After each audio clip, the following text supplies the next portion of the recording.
Assalamu alaikum, my dear students. We have started chapter number 16, that is support and movement. Or after finishing the movements in plants, now we want to jump to the next topic.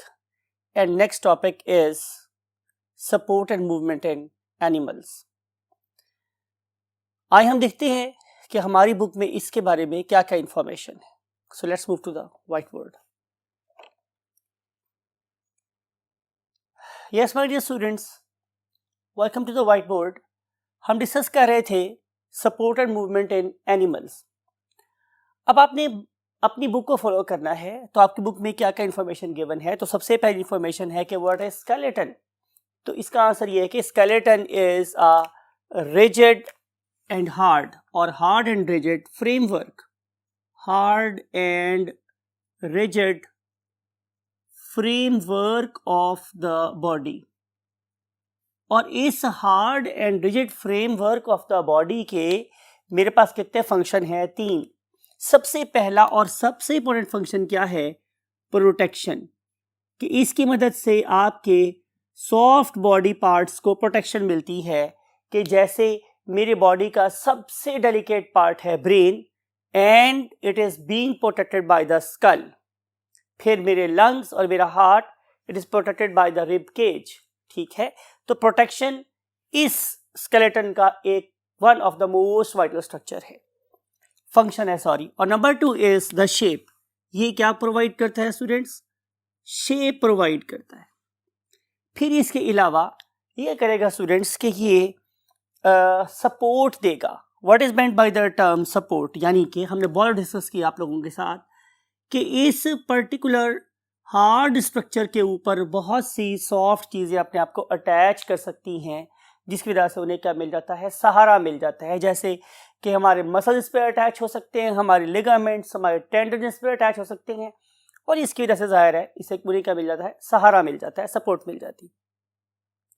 अगर मैं animals में complexity के reference से बात करूं तो आपको पता चलेगा कि मेरे पास 2 किस्म के क्या हो सकते हैं? ऑर्गेनिजम्स हो सकते हैं.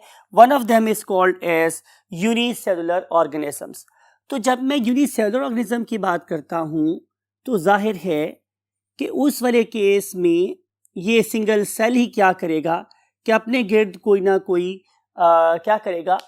स्ट्रक्चर बना लेगा, जिसकी वजह से उसको प्रोटेक्शन मिल जाएगी. और इसकी बेस्ट एग्जांपल आप लोगों ने फोरामिनिफेरेंस में देखी थी, राइट. तो unicellular organism they secrete their own shell. लेकिन अगर मेरे पास क्या हो जाए? सेल्स ऑर्गेनिजम्स हो जाए मल्टी सेलुलर. ठीक है, अगर मेरे पास ऑर्गेनिजम्स हो जाए मल्टी सेलुलर तो उस वाले केस में जो हमारा स्केलेटन है ये ज़्यादा कॉम्प्लेक्स हो जाता है. ठीक है, और उसको बनाने वाले स्पेशलाइज्ड सेल डेवलप हो जाते हैं. फिर इसको अगर मैं देखूं तो सम टाइम इसके अंदर इनऑर्गेनिक सब्सटेंसेस ऐड हो सकते हैं और बास केसेस में इसके अंदर ऑर्गेनिक सब्सटेंसेस भी ऐड हो सकते हैं. इसका मतलब यह है कि यूनिसेलुलर ऑर्गेनिज्म का स्केलेटन सिंपल और मल्टी सेलुलर का काफ़ी ज़्यादा कॉम्प्लेक्स हो सकता है. तो यहाँ पे आपने स्पेशलाइज्ड सेल को जिक्र करना है और दूसरा इसके अंदर ये बताना है कि it is much more complex in terms of impregnation के इसके अंदर क्या क्या चीज़ें शामिल हो सकती हैं. और अगर हम बात करें आप लोगों की बुक के फॉर्मेट को फॉलो करते हुए टाइप्स की, तो मेरे पास 3 किस्म के स्केलेटन पॉसिबल हैं. नंबर 1, सबसे पहला स्केलेटन मेरे पास कौन सा था students? Hydrostatic skeleton. Hydrostatic skeleton, right. और दूसरी टाइप के स्केलेटन को हम नाम क्या देते हैं? Very simple, that is called as exoskeleton. और ये डिस्कस आप लोगों से पहले हो गया है कि बेसिकली एक्सोस्केलेटन क्या होता है कि जब बॉडी के हार्ड पार्ट्स बाहर हों और सॉफ्ट पार्ट अंदर हों तो हम उसे क्या बोलते हैं? एक्सो मीन्स बाहर पाया जाने वाला. और थर्ड किस्म का स्केलेटन क्या कहलाता है? एंडोस्केलेटन. और ये बात भी समझाई थी मैंने आप लोगों को लास्ट लेक्चर में कि अगर हार्ड पार्ट्स अंदर हों, अगर हार्ड पार्ट्स बॉडी के अंदर हैं और सॉफ्ट पार्ट्स जैसे कि हमारी स्किन है, हमारे मसल्स हैं, हमारे लिगामेंट्स और टेंडन्स हैं, they are lying outside the skeleton, तो हम इसे बोलते हैं एंडोस्केलेटन। लेकिन अगर ना मेरा स्केलेटन हार्ड हो के अंदर हो और ना ही बाहर हो, बल्कि किसी फ्लूइड की वजह से मेरी स्ट्रक्चर बन रही हो, तो हम उसे नाम कह देते थे हाइड्रोस्टैटिक स्केलेटन। और हमारा जो पहला टाइप ऑफ स्केलेटन जिसको हम डिटेल से पढ़ने वाले हैं आज, that is none other than hydrostatic skeleton. So let's move to the hydrostatic skeleton. नाम के मीनिंग हम अंडरस्टैंड करेंगे। बहुत पढ़े लिखे बच्चे, आपके लिए कोई मुश्किल सी बात नहीं है कि जहां कहीं भी हम वर्ड हाइड्रो यूज करते हैं तो उससे मुराद एक ही होती है कि यहाँ पे जो मोस्ट वाइटल मॉलिक्यूल है दैट इज अ वाटर। तो अगर किसी स्केलेटन की स्ट्रक्चर को शेप देने का काम कौन कर रहा हो, वाटर और वाटर लाइक सब्सटेंस, तो हम उसे क्या बोलेंगे, हाइड्रोस्टैटिक स्केलेटन। देखते हैं कि ये वाला स्केलेटन कहाँ होता है, किस जगह लोकेट करता है, कौन से फाइलम में होता है। इन सारी इंफॉर्मेशन को स्टडी करने के लिए jump to next part of the board. Yes my dear students, location हम बात कर रहे हैं हाइड्रोस्टैटिक स्केलेटन की। तो आंसर मेरे पास ये है मेरे स्टूडेंट्स कि इन ऑर्गेनिजम्स की कि जिनमें ये पाया जाता है, they have got a cavity, ठीक है। और उस पर्टिकुलर कैविटी को हम लोग नाम क्या देते हैं, गैस्ट्रोवेस्कुलर कैविटी, गैस्ट्रोवेस्कुलर कैविटी, ठीक है। अब आप लोग जरा पार्ट 1 के एनिमल किंगडम वाले चैप्टर को अपने माइंड में लाएं और सोचें कि कौन कौन से ऐसे फाइला हैं कि जिनके अंदर गैस्ट्रोवेस्कुलर कैविटी पाई जाती है। तो जाहिर है कि जिन जिन ऑर्गेनिजम्स के अंदर गैस्ट्रोवेस्कुलर कैविटी पाई जाती होगी, या हम एक और वर्ड यूज करेंगे आप लोगों के साथ, सिलोमिक कैविटी, सिलोम, इधर इट वाज अ सूडोसिलोम और इट वाज अ सिलोम, तो उनके अंदर भी अगर स्केलेटन कोई और ना हुआ तो यही प्रेजेंट होगा, राइट। तो कोई नाम आया आप लोगों के माइंड में? तो आंसर इज वेरी सिंपल कि हमारे पास फाइलम है नंबर 1 वॉज नाइडेरिया। आप में से किस स्टूडेंट्स के माइंड में इसकी एग्जाम्पल आई है नाइडेरिया की? अगर नहीं आई तो मैं आप लोगों को बताता हूं कि हम नाइडेरिया को फाइलम सिलेंट्रेटा और खेलेंट्रेटा भी कहते हैं। और इसकी एग्जाम्पल में आप लोगों के पास क्या प्रेजेंट था, हाइड्रा। फिर इसकी एग्जाम्पल थी मेरे पास जेलीफिश, राइट। और फिर इसकी एग्जाम्पल थी मेरे पास सी एनेमनी, बहुत से लोग इसे सी एनीमोन भी बोलते हैं, सी एनेमनी। तो ये जो एग्जाम्पल्स हैं ये किसकी हैं, फाइलम नाइडेरिया की। इसके अलावा यू नो कि हमारे पास प्रेजेंट था फाइलम नीमाटोडा। और अगर आप लोगों से मैं पूछूं कि आप में से किसी को एग्जाम्पल याद आई है तो एस्केरस लैम्ब्रिकॉइड, ये इसकी एग्जाम्पल है। और फाइनली आप लोगों को एक और ग्रुप में नजर आता है that is called as the phylum Annelida. और एनेलिडा की जो एग्जाम्पल हैं उसमें जाहिर है अर्थवर्म और लीचेस शामिल हैं, लीचेस।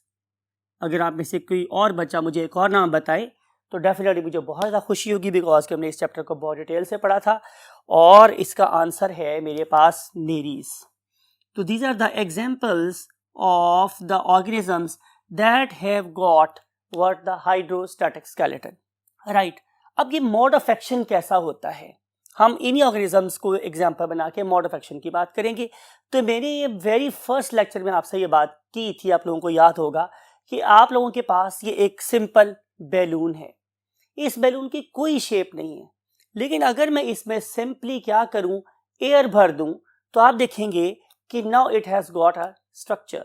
अब इसकी कोई ना कोई शेप बन गई है। इसकी शेप की वजह क्या है कि इसके अंदर गैस के या एयर के जो मॉलिक्यूल्स हैं they are exerting a pressure from inside. उस प्रेशर की वजह से इसकी शेप मेंटेन हो रही है। इन ऑर्गेनिज्म के साथ भी कुछ ऐसा ही है। इन ऑर्गेनिज्म की कैविटी का नाम क्या था, गैस्ट्रोवेस्कुलर कैविटी। इस गैस्ट्रोवेस्कुलर कैविटी के बाहर क्या प्रेजेंट है, डेफिनेटली मसल्स। ये मसल्स एक तरह के भी हो सकते हैं और दो तरह के भी हो सकते हैं। What do you mean by एक तरह और दो तरह? एक तरह से बता दें कि सिंपल सर्कुलर मसल्स भी हो सकते हैं और 2 टाइप्स या 2 तरह से मुराद ये है कि look at this very image of earthworm, तो यहाँ पे आपको 2 किस्म के मसल नजर आ रहे हैं, एक लॉन्गिट्यूडिनल और दूसरे सर्कुलर। लेकिन अगर आप देखते हैं इस सी एनेमनी को तो यहाँ पे आपको सिर्फ सर्कुलर मसल नजर आते हैं। तो जब ये वाले मसल्स उस फ्लूइड फिल्ड कैविटी के अगेंस्ट जोर लगाते हैं तो शेप क्या हो जाती है, मेंटेन हो जाती है। आप लोगों ने ये वाली बात भी देखी होगी माय डियर स्टूडेंट्स कि हमारे मसल्स को काम करने के लिए एक रेफरेंस फोर्स चाहिए होती है, राइट। मिसाल के तौर पे आपने देखा होगा कि अगर कोई एस्ट्रोनॉट खलाई स्टेशन से या स्पेस स्टेशन से वापस हमारी ज़मीन पे आता है तो उसके मसल्स बहुत वीक हो चुके होते हैं क्योंकि वहाँ पे ग्रेविटी नहीं होती, तो उनके मसल्स वीक हो जाते हैं, they don't have sufficient force to work against it. और ये ज़मीन पे जब आके चलते हैं तो ज़मीन उन्हें मनोभारी लग रही होती है, फिर आहिस्ता आहिस्ता आहिस्ता उन्हें एक्सरसाइज करवाई जाती हैं तो उनके मसल्स दोबारा से ज़मीन की ग्रेविटेशनल फोर्स के मुताबिक टोन अप हो जाते हैं। तो there should be a force, there should be a reference जिसके अगेंस्ट फोर्स लगाई जा सकती हो। तो जैसे हमारे पास ज़मीन की फोर्स के अगेंस्ट काम करते हैं मेरे मसल्स, तो में एनर्जी रहती है, इस तरीके से इस वाटर फिल्ड चेंबर के अगेंस्ट फोर्स लगाते हैं ये वाले सर्कुलर मसल्स या लॉन्गिट्यूडिनल मसल्स, तो क्या रहती है, शेप बरकरार रहती है या शेप बनती है। तो ये है इनका मोड ऑफ एक्शन कि जो मेरे पास मसल्स हैं, muscles they work against fluid filled cavities, right. और उस फ्लूइड फिल्ड कैविटी की वजह से या उन मसल्स की वजह से ही ये वाले ऑर्गेनिजम्स अपराइट पोजीशन पे बरकरार रहते हैं। आइए हम देखते हैं कि इसकी हमारे पास कौन कौन सी एग्जांपल्स हैं। तो पहली एग्जांपल्स जो आप लोगों की बुक में गिवन है that is a sea anemone. अब sea anemone you know very well it belongs to the Cnidaria और फाइलम सेलेंटोरेटा। और इस सी एनेमनी की अगर मैं बात करूं तो आपको पता है कि ये एक रेडियली सिमेट्रिकल ऑर्गेनिज्म है। आप इस इमेज को देखते जाएं और मेरी बातों को अंडरस्टैंड करें बिकॉज की ये सारी बातें हमने आप पार्ट 1 में आप लोगों से की थी। इसकी एक बेजल डिस्क होती है और इसके सेंटर में एक कैविटी है and that very cavity is none other than gastrovascular cavity. It remains filled with water, ये पानी से हमेशा भरी रहती है। और अगली बात यह है कि अगर आप इसका सेक्शन देखें तो आपको नजर आएगा कि इसके अंदर सर्कुलर मसल्स हैं, राइट। अब कौन सी चीज इस फ्लूइड फिल्ड कैविटी को क्या रखती है, इरेक्ट रखती है इन द वाटर प्रेशर, जाहिर है काफी डेप्थ में भी रहते हैं, तो answer is these particular circular muscles. तो जितना ज्यादा इस पर्टिकुलर कैविटी में वाटर होगा उतने ही स्ट्रॉन्ग इसके मसल्स डेवलप हो जाएंगे और ये मूव कर सकेगा against the current even detaching itself from the basal disc. तो ये है mode of action of the hydrostatic skeleton in sea anemone. अब हम लोग बात करेंगे अर्थवर्म की। You know earthworm, look at this image, आपको नजर आ रहा है कि earthworm is basically a compartmentalised organism, यानी कि इसमें कंपार्टमेंट्स बने हुए हैं। आपको पता है कि हर एक कंपार्टमेंट को नाम दिया था, क्या नाम दिया था आपको याद है जी, प्रोग्लॉटिड नाम देते थे हम लोग इसको। तो हर प्रोग्लॉटिड के दरमियान में की वजह क्या है, पार्टीशन है, राइट। इस पार्टीशन या इस कंपार्टमेंट के अंदर एक फ्लूइड भरा हुआ है, definitely that is called as a hydrostatic fluid. और अगर आप लोग इस फ्लूइड के अगेंस्ट कोई चीज एक्सर्ट करना चाहते हैं तो दैट वेरी चीज is basically a force and that force is being exerted by two types of muscles, one of them is longitudinal muscle, other one is circular muscle। अब देखना मैंने ये है कि अगर ये ऑर्गेनिज्म, ये भी हमने पढ़ा था वैसे लास्ट टॉपिक में, चैप्टर नंबर किंगडम एनिमेलिया में पढ़ा था हम लोगों ने, कि ये जो ऑर्गेनिजम्स हैं they move like a measuring organism. लगता है कि ये वाला ऑर्गेनिज्म जमीन के सर्वे पे निकला हुआ है और जब ये जमीन के सर्वे पे निकलता है तो हमें पता चलता है कि किसी पॉइंट पे अपनी बॉडी को बहुत मोटा कर लेता है और छोटा कर लेता है और अगले ही लम्हे पे ये उसी पोर्शन को बहुत लंबा और पतला कर लेता है। सवाल यह है कि ये ऑर्गेनिज्म ये वाली चीज कैसे गेन करता है। तो आंसर इज कि जब इस ऑर्गेनिज्म ने छोटा होना होता है तो ये क्या करता है, ये अपने सर्कुलर मसल्स को रिलैक्स कर लेता है, ठीक है, और अपने लॉन्गिट्यूडिनल मसल्स को कॉन्ट्रैक्ट कर लेता है। और जब इसे लंबा होना होता है तो ये रिवर्स प्रोसेस करता है, मींस एंटागोनिज्म शो करता है। अब ये अपने लॉन्गिट्यूडिनल मसल्स को लंबा कर लेता है और अपने सर्कुलर मसल्स को कॉन्ट्रैक्ट कर लेता है, राइट। इस तरीके से ये वाला ऑर्गेनिज्म अपनी बॉडी को लंबा और पतला और छोटा और मोटा कर सकता है। प्लस इसके अलावा जो चीज़ इसको हेल्प कर रही है in movement, this very measuring movement, वो क्या है कि हर कंपार्टमेंट के नीचे 2 कांटेदार ब्रिस्टल्स कांटे लगे होते हैं। आप अगर वही बात है प्रीवियस ईयर में जाएं और जाके इस टॉपिक को स्टडी करें अर्थवर्म को, तो हमने वहाँ पे आपको डायग्राम दिखाई थी। चलें आपके लिए रिकॉल करवा देते हैं उस डायग्राम को कि उसके नीचे ये 2 क्या लगे हुए थे, ब्रिस्टल्स, जिन्हें नाम कह देते हैं सीटी। तो सीटी plus longitudinal muscles plus circular muscles plus hydrostatic skeleton, ये सारी चीज़ें मिलके इस ऑर्गेनिज्म की शेप मेंटेन कर रही हैं और डेफिनेटली उसको मूव करने में हेल्प कर रही हैं और इसे लोकोमोट करने में हेल्प कर रही हैं। Right, so that's it for earthworm. अब हम मूव करेंगे नेक्स्ट पॉइंट की तरफ and that is the second type of skeleton, that is called as exoskeleton. So let's jump to the third portion of the board. Yes my dear students, हम discuss करेंगे second type of skeleton. It is the second type of skeleton that is called as exoskeleton. बहुत दफा इसी chapter में और इससे पहले भी आपको बताया गया एक्सो का मतलब आउटसाइड और एंडो का मतलब इनसाइड। अगर आप लोगों की बॉडी के हार्डर पार्ट्स बाहर हैं और सॉफ्ट पार्ट्स उसके अंदर सेव्ड हैं तो हम उसे बोलेंगे एक्सोस्केलेटन। राइट, तो अब यहाँ पे क्या होगा स्टूडेंट्स के जो हार्ड पार्ट्स थे, hard parts of the body they are outside और जो सॉफ्ट बॉडी पार्ट्स है they are basically saved inside, वो अंदर प्रेजेंट है। तो हम उसे क्या नाम देंगे, एक्सोस्केलेटन। अगर मैं नेचर की बात करूं तो ये वाला स्केलेटन कैसा होगा, जाहिर है हार्ड और रिजिड है। It is very hard, it is rigid and most importantly it is non living. ये नॉन लिविंग है। राइट, सवाल ये है कि अगर ये नॉन लिविंग है तो क्या इसकी नॉन लिविंग चीजें बॉडी के बाहर से साथ शामिल होती हैं? तो आंसर इज नो। इसको सेक्रीट करता है इस ऑर्गेनिज्म की स्किन का आउटर मोस्ट पार्ट, और आउटर मोस्ट पार्ट का नाम मेरे पास क्या था, epidermis. It is secreted bye epidermis. Right, अब अगर एपिडर्मिस है तो क्या ये एक लेयर पे मुश्तमिल शेल है या 2 लेयर्स पे? तो answer is there are 2 layers of this very skeleton. तो लिखते हैं यहाँ पे नंबर ऑफ लेयर्स आर 2। क्या इनके कोई नाम भी हैं? तो आंसर इज यस। पहली लेयर का नाम है मेरे पास क्या, एपिक्यूटिकल। एपी आपको बहुत दफा बताया, एपिडर्मिस। राइट, एपी का मतलब कैसा, आउटर मोस्ट। इसका मतलब यह है कि अगर मेरे पास कोई ऑर्गेनिज्म है, सच से हम लेते हैं एक अदद कॉकरोच को, ये हमने कॉकरोच ली for example my dear students, this one, और इस पर्टिकुलर कॉकरोच के इस छोटे से पीस को हम लोगों ने मैग्नीफाई करके देखा तो मुझे पता चला कि एक इसकी बाहर वाली लेयर है, राइट, और एक इसकी अंदर वाली लेयर है, दिस वन। तो ये जो बाहर वाली लेयर है, ये बाहर वाली layer outermost, it is basically epicuticle. Right, और अगर हम वही बात है इसकी बात करें नेचर की तो it is again non living, it is very tough, it is very hard. लेकिन ये तो बातें और जगह भी प्रेजेंट है। इसकी सबसे यूनिक खूबी ये है कि it is very very rich in waxy lipids. और आपको पता है जो लिपिड्स हैं मेरे पास, they are basically there to provide barrier against water.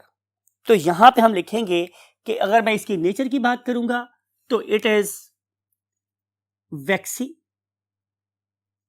It is made up of lipids, and अगर रोल की बात की जाए तो it acts as a barrier. ये बैरियर के तौर पे काम करता है अगेंस्ट वाटर। तो इसीलिए जितने भी इंसेक्ट्स हैं they don't have any effect of water on their bodies.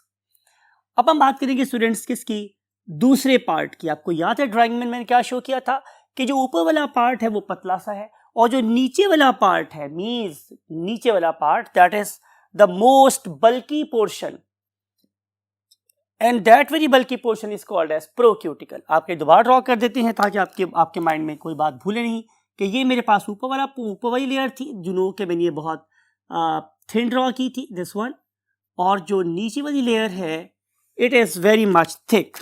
तो जो लेयर में अब ड्रॉ कर रहा हूं, this one, that is starting from here and then going down, this whole thick layer of the skeleton, it is basically procuticle, इसका नाम प्रोक्यूटिकल है।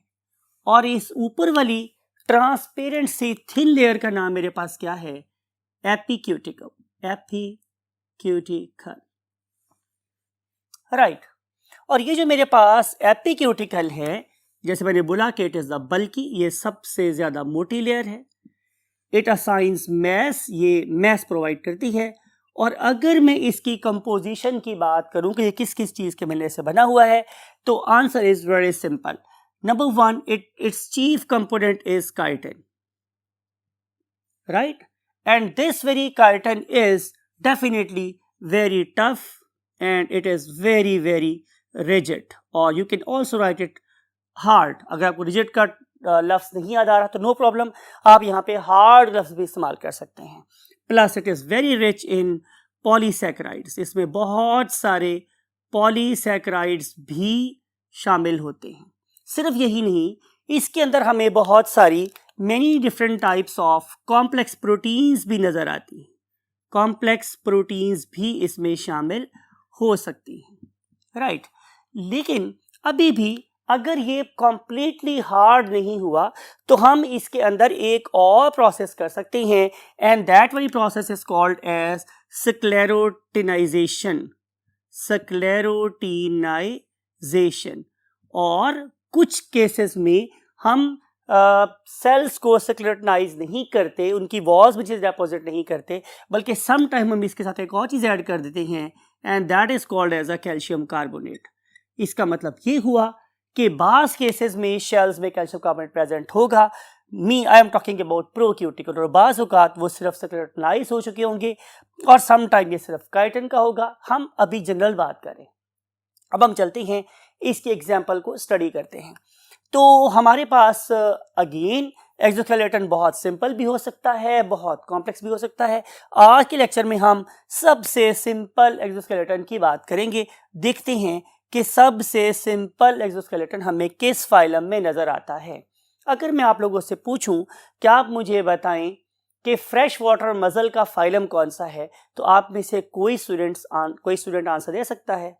Only 2 or 3 voices, yes, perfect, कि इसका आंसर है मेरे पास my dear students phylum Mollusca, phylum Mollusca.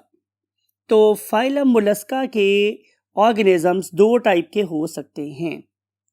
एक वो वाले ऑर्गेनिज्म कि जिनका शेल बहुत हैवी है, और दूसरे वो कि जिनका शेल बहुत लाइट है। कैन एनीबॉडी गेस कि अगर मेरे पास एक ऑर्गेनिज्म समंदर में रहता है तो उसका शेल हैवी होगा, या एक ऑर्गेनिज्म जमीन पे रहता है तो उसका शेल हैवी होगा? तो आप फौरन अंडरस्टैंड कर सकते हैं कि वो ऑर्गेनिज्म जो समंदर में रहता है उसके ऊपर एक ह्यूज वाटर कॉलम है, तो उसको उतनी ही स्ट्रॉन्ग शेल की जरूरत है। तो वो वाले ऑर्गेनिज्म जो मेरीन है, मीन्स बाइवेल्विया हैं, मेरीन ऑर्गेनिज्म बाइवेल्विया। आपको पता है कि Bivalvia is an order of phylum Mollusca. तो इसके शेल्स आप लोगों को रिच नजर आते हैं इन CaCO3, and therefore it is very hard, ये बहुत ज़्यादा हार्ड है। And second thing is it is very very heavy. और इसके हैवी होने की लॉजिक बता चुका हूँ कि इनके ऊपर बहुत ही लंबा चौड़ा वाटर कॉलम है, उसको उन्होंने फेस करना है। लेकिन ऑन द अदर हैंड अगर मैं गार्डन स्नेल की बात करता हूँ तो इसका जो शेल है, its shell is very light, its shell is very light. उसकी रीज़न मेरे पास ये है कि इसके अंदर कैल्शियम कार्बोनेट की डेपोजिशन नहीं है, बल्कि इसके सिंपल सेल्स को क्या कर दिया गया है, स्क्लेरोटिनाइज कर दिया गया है। प्लस आप ये देखें कि इनके अंदर एक और फीचर जो हम डिस्कस कर चुके हैं, यहाँ पर रिकॉल कर रहे हैं, वो ये कि इन ऑर्गेनिजम्स के शेल में एक और प्लस पॉइंट भी है, वो ये कि इनका जो शेल है वो एज के साथ साथ बड़ा होता रहता है, राइट। और आप उन पर्टिकुलर शेल्स के ऊपर प्रेजेंट जो लाइंस हैं उनको काउंट करके आप इनकी एज के बारे में भी बता सकते हैं। अगर हम लोग बात करेंगे इनके स्केलेटन की मूवमेंट की, तो डेफिनेटली आपको पता है कि ये जो बाइवेल्विया है इसके वेल्व्स ओपन हो सकते हैं, और इसको ओपन करने के लिए आपको याद होगा मैंने बताया था कि एक एडक्टर मसल का पेयर होता है। When these adductor muscles they relax, तो इनके शेल ओपन हो जाते हैं और इसमें से निकलता है बाहर एक फुट, और फिर इस फुट की अंडुलेटिंग मूवमेंट्स की वजह से ये वाले ऑर्गेनिज्म पानी में आसानी से मूव कर सकते हैं। और अगर हम लोग बात करते हैं स्नेल की, तो स्नेल वाले केस में भी ऐसा ही है कि यहाँ पे हमें नजर आता है शेल के नीचे एक living mass that is basically called as a foot, और इस फुट की मदद से ये वाला ऑर्गेनिज्म क्रॉल कर सकता है on the ground. Right my dear students, तो ये थी कुछ बातें regarding this simplest form of skeleton. कल हम बात करेंगे आप लोगों से most complex form of skeleton की, that is present in none other than arthropods. ठीक है, तो कल हम आप लोगों से आर्थ्रोपोड्स और उसके फीचर्स के बारे में डिस्कस करेंगे। आज तक के लिए इतना ही काफ़ी। समझे, बातों को अपने माइंड में रखें और हमेशा अपने लिए और अपने वालिदैन के लिए आसानियाँ पैदा करें, अपने साथियों के लिए आसानियाँ पैदा करें। अगर आपको कोई बात पता है, आप दूसरे लोगों से शेयर करेंगे तो इससे इल्म की शम्में और जलेंगी, रोशनी और फैलेगी, अंधेरा और कम होगा। इस दुआ के साथ कि आप रोशनी फैलाने में ज़िंदगी में ज़रूर कामयाब हो। आई वॉन्ट टू से यू अल्लाह हाफ़िज़।